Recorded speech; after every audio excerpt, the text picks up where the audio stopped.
So,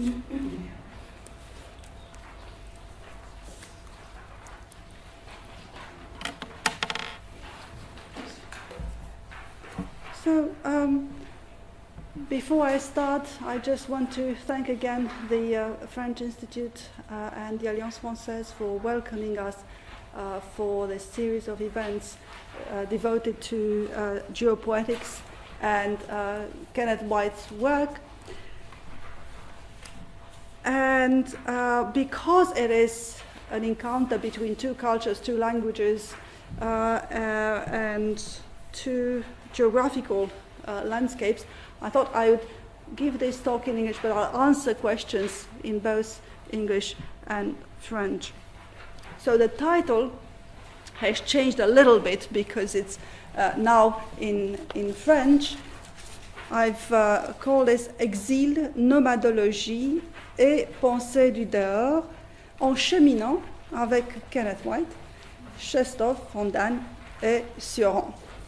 Je vais essayer donc de mettre en dialogue la géopoétique de Kenneth White, que vous connaissez très bien, avec une série de penseurs nomades, peu connus, atypiques, et pour la plupart oubliés. Donc, ces penseurs sont mentionnés, parfois même souvent, dans les écrits de Kenneth White. Ils ne s'identifient pas du tout à eux. Je veux dire tout de suite qu'il y a une distance qui les sépare, mais ce qui m'intéresse, c'est justement de voir s'il y a des points de convergence et de quelle manière un dialogue pourrait s'installer entre ces nomades, ces philosophes qui ont fait l'expérience de l'exil, pas seulement de la pensée nomade, mais effectivement d'un exil, dans une autre langue, dans un autre espace culturel. Et il y aura question de traduction, bien sûr. On n'a pas beaucoup parlé de cela, mais vous allez voir que c'est assez important pour la façon dont on reçoit un auteur dans un autre espace culturel, et aussi de la question de valeur. La valeur, justement, on parlait tout à l'heure de ce qui est aujourd'hui la valeur d'un livre. C'est comment on mesure la valeur d'un livre et l'influence d'un penseur ou d'un écrivain. Donc, au moment de la publication de l'Esprit nomade, en 1987, la figure du nomade intellectuel répondait, selon l'hypothèse formulée par Kenneth White, au défi que représentait d'un côté la proclamation de la mort de Dieu, chez Nietzsche, et de l'autre l'annonce de la mort de l'homme, chez Foucault. Et je cite, « Le nomade est celui qui, sans lamentation, prend son départ dans cette situation extrême et qui, contournant le domaine des sous-dieux et des surhommes, traversant le neutre, s'aventure dans un champ de force inédit le long des plages insolites. » À l'époque, il est dans un dialogue, on le sait maintenant, avec Deleuze, dans le traité de nomadologie, écrit avec Félix Guattari et publié dans 1000 plateaux, reprenait les termes d'un débat entamé lors de la soutenance de la thèse doctorale de Kenneth White sur le nomade intellectuel. Mis à part les divergences et le malentendu sur lequel Kenneth White a tenu revenir dans un ouvrage publié 20 ans après, le dialogue avec Deleuze, ce qui m'intéresse et ce que je voudrais essayer de dégager de façon inévitablement schématique dans ce qui suit, c'est le rapport de l'auteur à une lignée de philosophes artistes, de nomades intellectuels, qu'il fait remonter jusqu'à Nietzsche, sinon plus loin, aux sources d'un courant celte, mais qui recoupe aussi le parcours de quelques penseurs atypiques et moins attendus. Je les ai déjà mentionnés, Chestov, Fondan, Sioran. Il s'agit d'interroger, entre autres, la relation entre exil et nomadisme, car si on peut présupposer la référence à Nietzsche en tant qu'archétype de l'intellectuel nomade, dans le cas de la plupart des auteurs qui appartiennent à la même généalogie au XXe siècle, l'expérience de l'exil, dans tous les sens du mot, ne va pas de pair avec le positionnement en dehors des cadres convenus de la philosophie ou de l'art de son temps. En effet, il y a parmi les représentants du courant de pensée nomade ceux qui l'ont pratiqué, ou plutôt vécu, sous la forme de l'errance, du voyage ou de l'exil, et ceux qui ont préféré y réfléchir pour en tirer les conséquences, pour mettre à jour l'entropie et l'ouverture de champs qui en découlent. Parfois, les deux catégories coexistent dans l'itinéraire du même auteur. Parfois, et c'est notamment le cas de Deleuze, l'immobilité devient de façon surprenante la condition indispensable du nomade. Il ne faut pas définir le nomade par le mouvement, affirme Deleuze.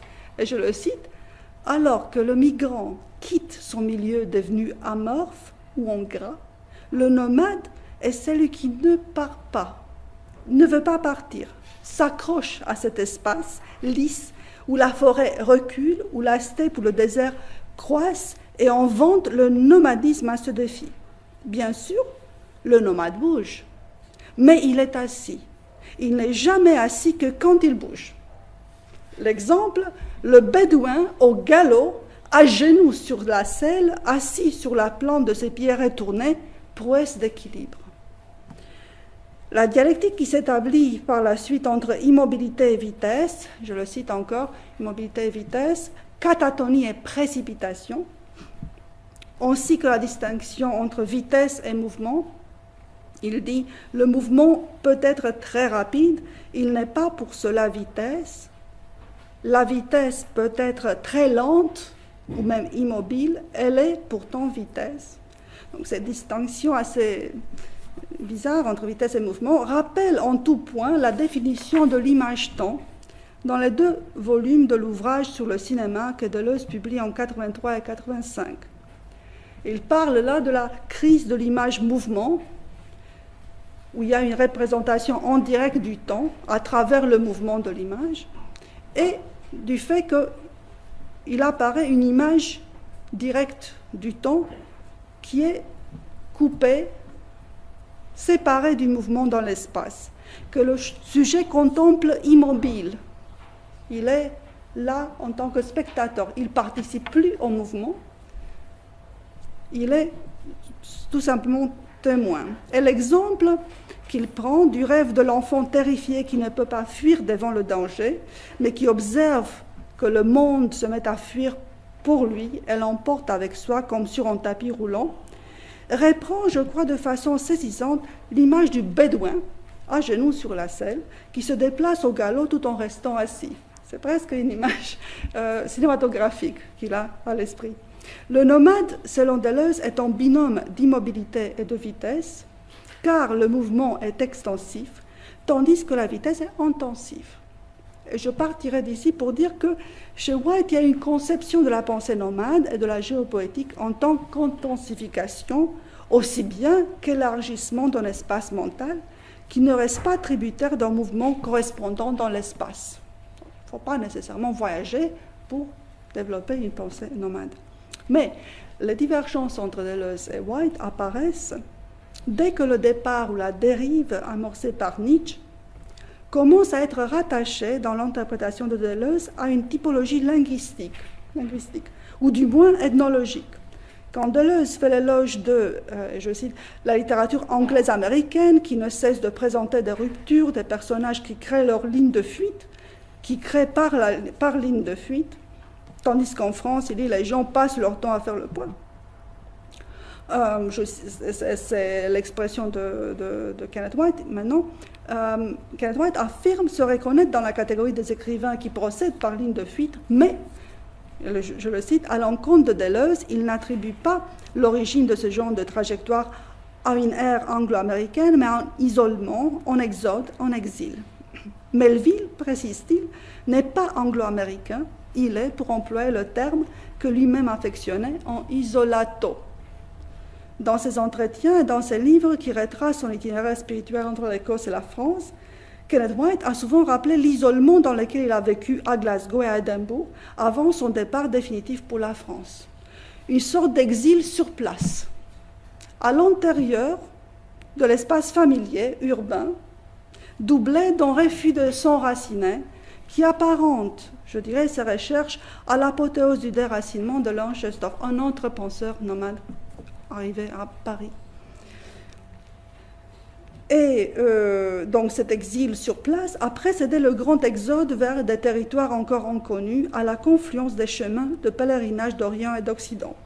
C'est dans cet esprit du dépassement des frontières artificielles entre les ethnies, les langues et les cultures que White publie La figure du dehors en 1982, avant l'espace nomade, dans lequel il avance des concepts clés tels que le nomadisme intellectuel, le surnihilisme et la géopoétique.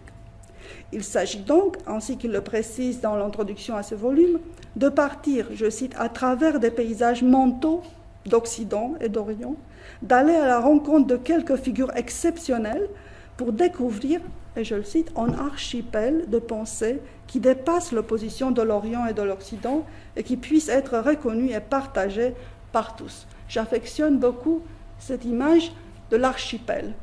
L'idée d'éparpillement dans l'espace ainsi que le regroupement distendu d'identités insulaires sous la forme d'un archipel exprime parfaitement le thème de l'errance dans l'espace et dans le temps, relié à celui de l'exil, qui se retrouve au centre des aphorismes de l'apothéose du déracinement de Chestov, et qui revient sous la forme troublante d'une nouvelle définition de la philosophie dans l'article que Chestov publie sur Descartes et Spinoza dans le Mercure de France en 1923. Et je cite, « L'histoire de la philosophie, et la philosophie elle-même, ne doit être et n'a été souvent qu'une pérégrination à travers les âmes humaines. Et les plus grands philosophes étaient toujours des pèlerins à travers les âmes. » Dans l'esprit nomade, Kenneth White reprendra à son compte cette conception de la philosophie en tant qu'errance, grande dérive, qui répondait à l'appel d'André Breton, tout en revenant sur l'expérience des anarchistes et des nihilistes russes qui avaient nourri la révolte de Dostoïevski, ainsi que l'irrationalisme de Léon Chestov. Et, je le cite, « Le mouvement nomade ne suit pas une logique droite avec un début, un milieu et une fin. » Dans ce livre, L'esprit nomade, où l'on trouvera donc des pérégrinations plutôt que des problématisations, des cartes plutôt que des portraits, le plaisir de pérégriner finit par l'emporter sur le désir de savoir, d'augmenter et de renouveler le champ du savoir. Le but n'est donc plus d'employer les métaphores usuelles, comme disait Nietzsche dans sa critique décapante du concept de vérité dans le savoir occidental, ni, je cite Nietzsche, de mentir en troupeau dans un style que tout le monde est contraint d'employer, mais de faire ce que le nomade intellectuel s'est proposé en traversant des territoires inconnus, sauvages ou tout simplement oubliés. Il faut, je cite Kenneth White, qu'il s'en vante une géographie et plus fondamentalement cette densification de la géographie, appelée géopoétique. C'est au début des années 70 que la notion de dérive, ayant traversé le surréalisme et le situationnisme, commence à prendre une ampleur insoupçonnée et en sens nouveau, selon Kenneth White. Il n'est plus question, il dit, de déambulation urbaine, la flânerie surréaliste, mais d'une rupture avec tout un système théologico-métaphysico-psychologique. Très longue expression. Les philosophes et les artistes cherchent une voie de sortie pour s'affranchir de ce que Foucault avait désigné en tant qu'antériorité de notre réflexion philosophique et, je cite encore, positivité de notre savoir par rapport à la pensée du dehors, qu'ils mettent en rapport dès 1966 avec les recherches de l'archipel Blanchot, Bataille, Klossowski. Il n'y a pas que Blanchot, il y a Bataille, Klossowski pour Deleuze. Sans oublier Artaud et Nietzsche. On cherche la voie, on essaye de cerner cette pensée qui se tient hors de toute subjectivité pour en faire surgir comme de l'extérieur les limites. Et dès lors, la question inévitablement se pose, car on ne manquera pas de s'apercevoir des dissensions au sein même de la tribu des nomades. Quelle est la voie qui mène vers le dehors?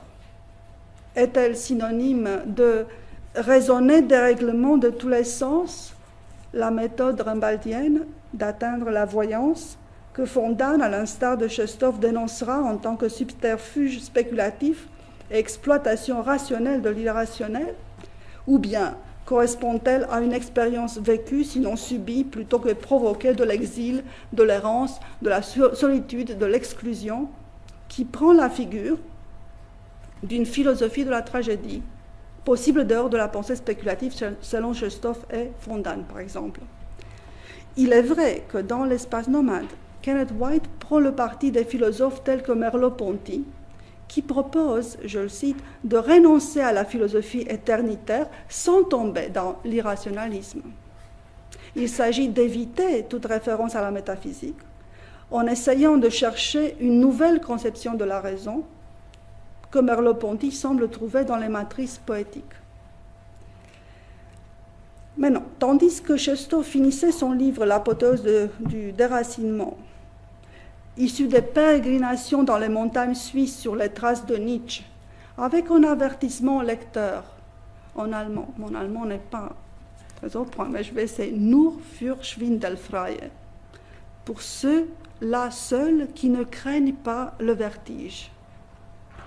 White semble vouloir remplacer la pulsion ascensionnelle de la théontologie avec un mouvement d'élargissement et d'expansion sur l'axe horizontal. Dans le film Nomade, que l'on a vu il y a 2 jours, comme dans l'espace nomade, le livre, il cite ou il paraphrase la profession de foi de Dagonia. Il convient de substituer à l'axe vertical de cette théontologie qui pousse à l'évasion et qui ouvre le chemin de la régression et de l'inadaptation, l'horizontale qui nous plonge dans l'histoire effective afin d'y libérer l'homme et de préparer l'avenir. Mais tout de même, Kenneth White rejoint Tchekhov dans l'effort de quitter ce qu'il appelle la grande autoroute de l'Occident, qui va de Platon à Aristote jusqu'à maintenant.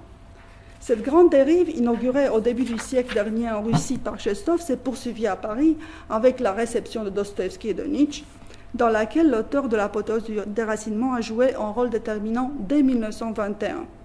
Puis, ça se poursuit avec l'aventure surréaliste, aussi réfractaire qu'elle était par rapport aux connotations mystiques de la notion de dehors, et jusque dans les années 60, à travers les avancées des générations successives d'écrivains philosophes immigrés, parmi lesquels on pourrait mentionner ici, en foulée, Benjamin Fontaine, Émile Cioran, Eugène Ionesco, Samuel Beckett, mais aussi Emmanuel Levinas, Édouard Glissant et Jacques Derrida.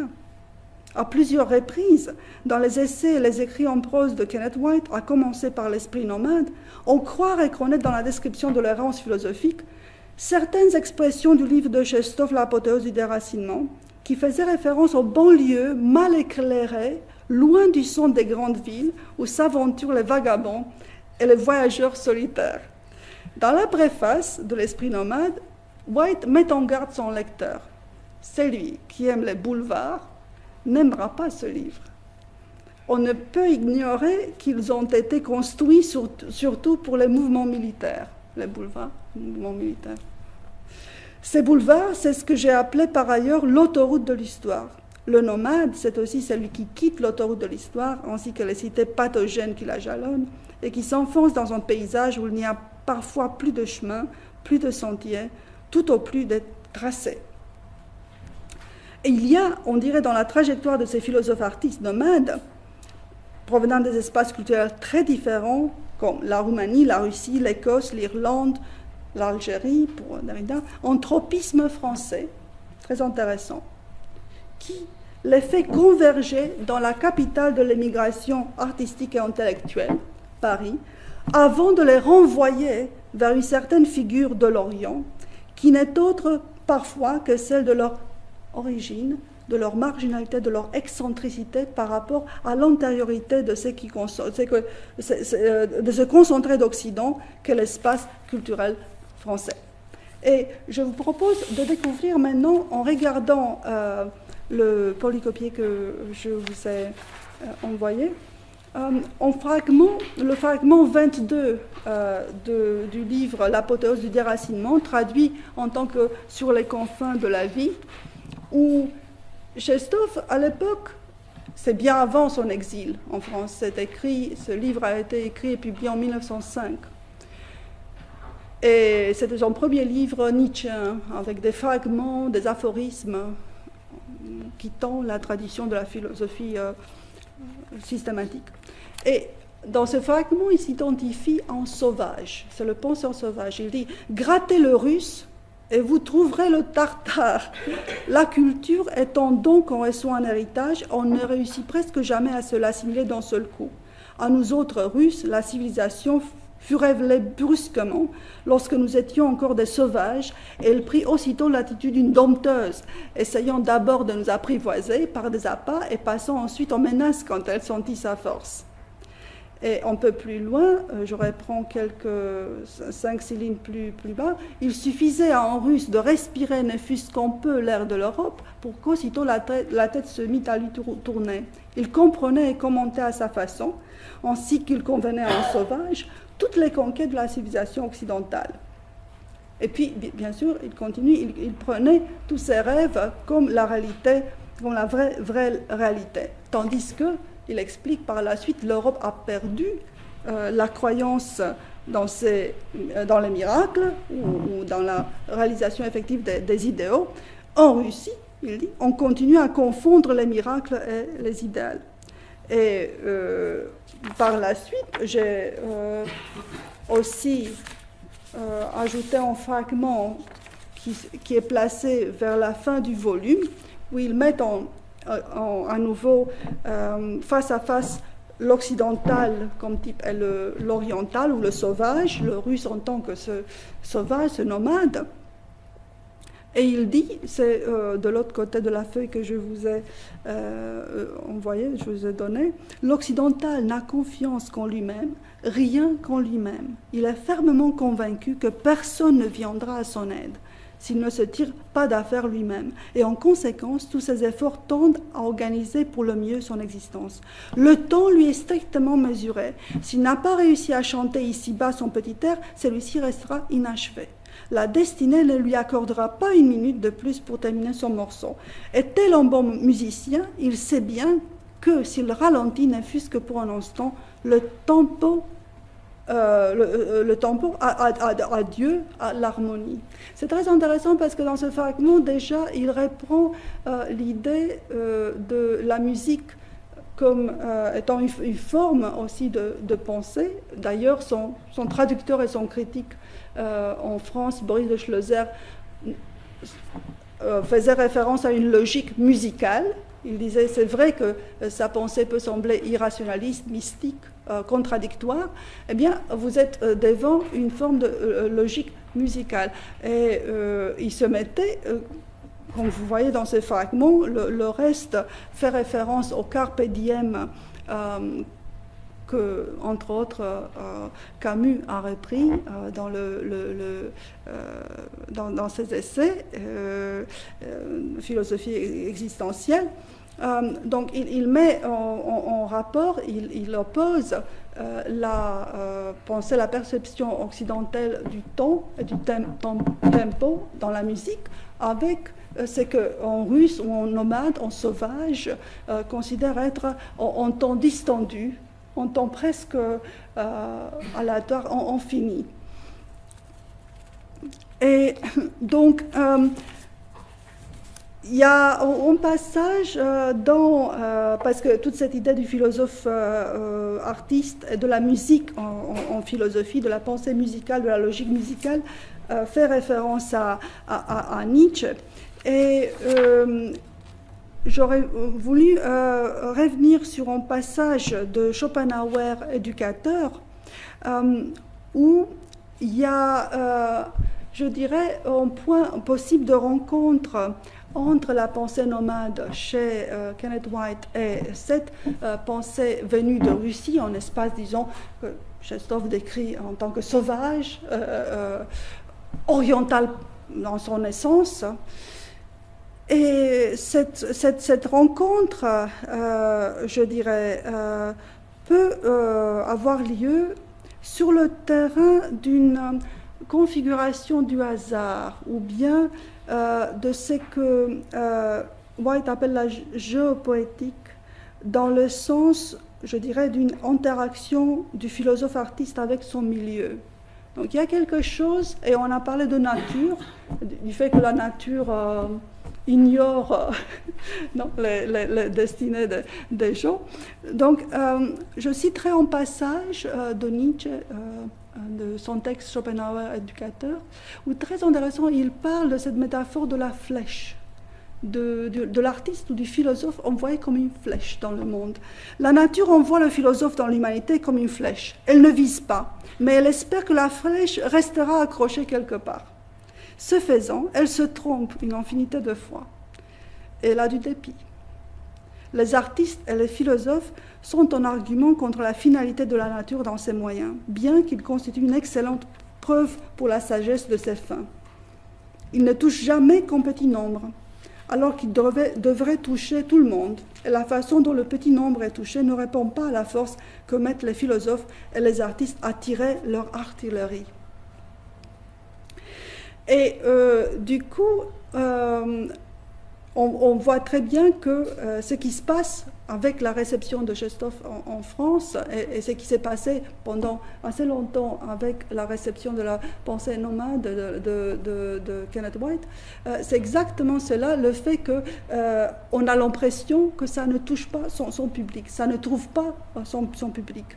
Il y a un passage avec lequel je voudrais conclure de la correspondance restée inédite entre Boris de Schlosser, l'ami, le traducteur et l'interprète de Chestov et Chestov, sur la valeur des œuvres culturelles, sur l'importance des livres qu'il faisait à l'époque et sur leur destinée posthume.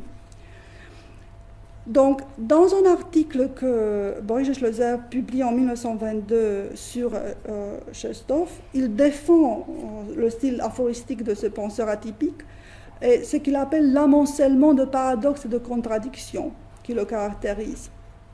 Mais le 27 novembre 1927, il envoie une lettre à l'auteur d'un livre appelé Le pouvoir des clés, qui témoigne des doutes qui assaillissent l'interprète devenu nomade à force de suivre la pensée itinérante de son ami.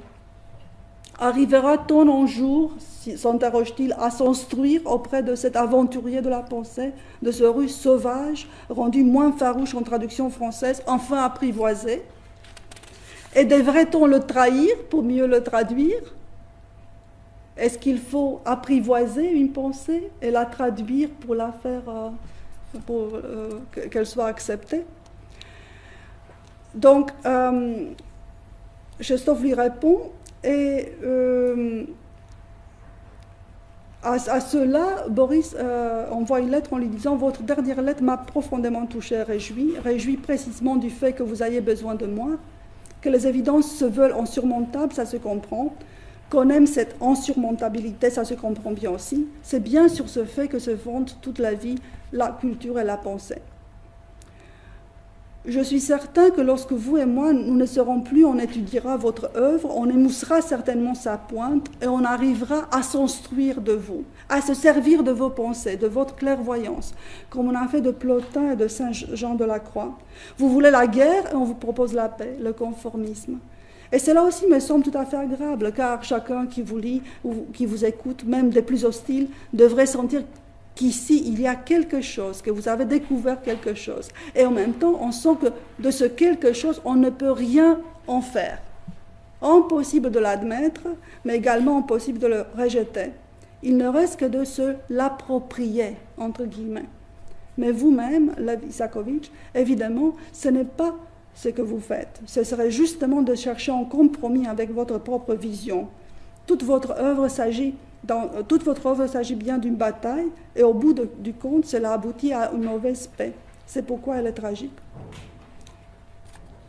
Et finalement, il conclut que vous vouliez ou non, la paix vous sera imposée, et plus probablement par ceux qui vous aiment. Donc on va devoir vous adapter, vous rendre à la disposition du public. La réponse de Chestov contient une des évocations les plus emblématiques de sa façon d'envisager la philosophie en tant que pérégrination à travers les âmes, pensée nomade.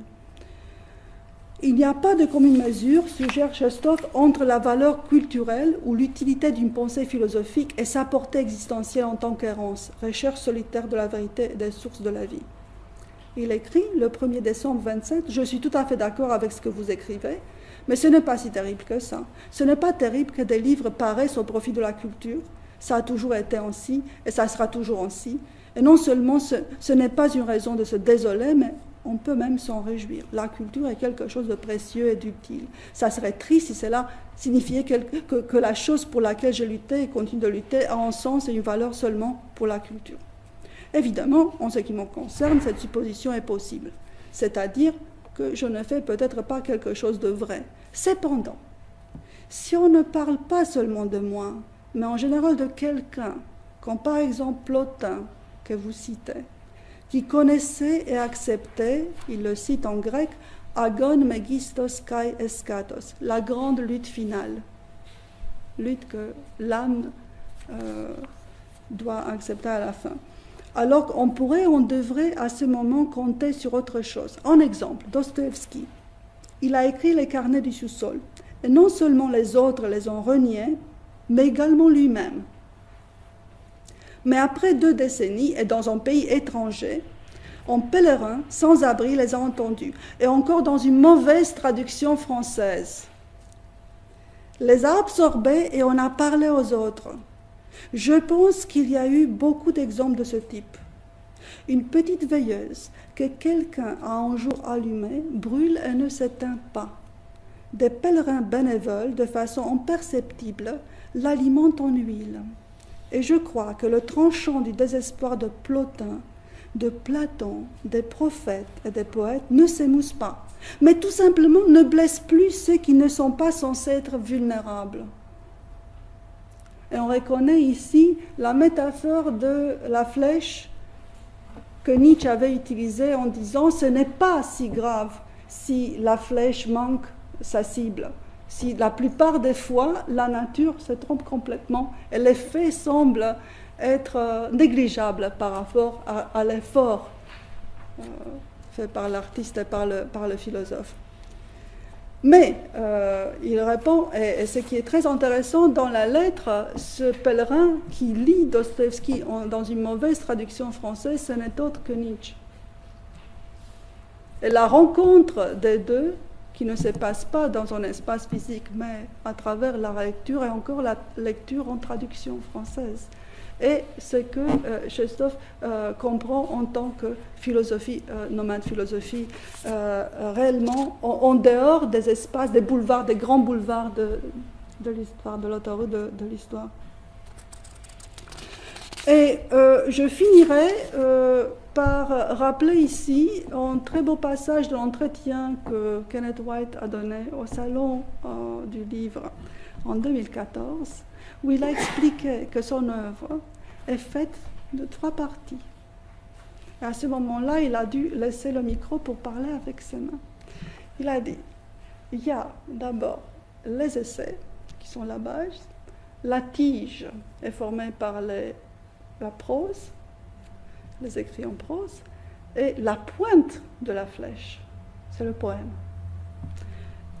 Et la flèche indique un espace. Essai, prose, narrative et poème, les 3 ensemble servent à montrer une direction.